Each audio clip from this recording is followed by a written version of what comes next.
মহানবী সাল্লাল্লাহু আলাইহি সাল্লাম একবার ফজরের নামাজ পড়িলেন এবং নামাজে সূরা রোম পড়িলেন, কিন্তু পড়ায় কিছু গোলমাল হইয়া গেল।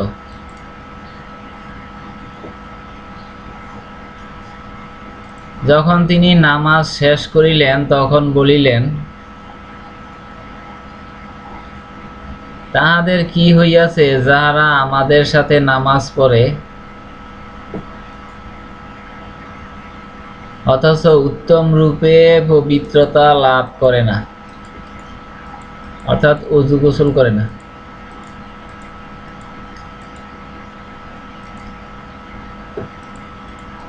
ইহারাই আমাদের কোরআন পাঠে গোলযোগ ঘটায়।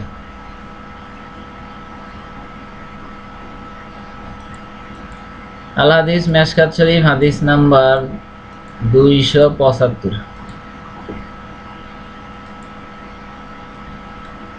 এই হাদিসটি নাসাই শরীফেও বর্ণিত হয়েছে।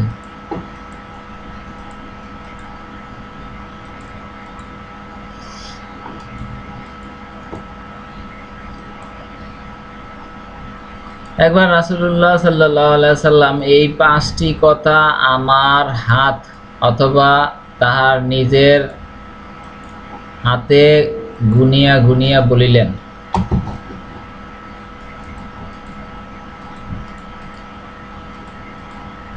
সুবহানাল্লাহ বলা হইল পাল্লার অর্ধেক, আর আলহামদুলিল্লাহ বলা পূর্ণ করিয়া থাকে, অর্থাৎ পাল্লা পূর্ণ করিয়া থাকে। এবং আল্লাহু আকবার আসমান ও জমিনের মধ্যখানে যাহা আছে তাহাকে পূর্ণ করে।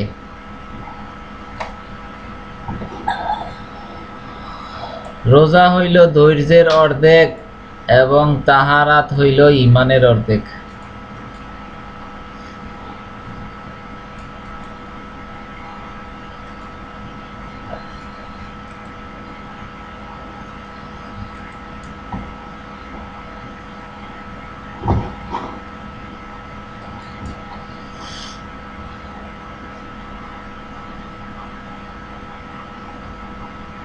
আল হাদিস মেশকাত শরীফ হাদিস নাম্বার 276।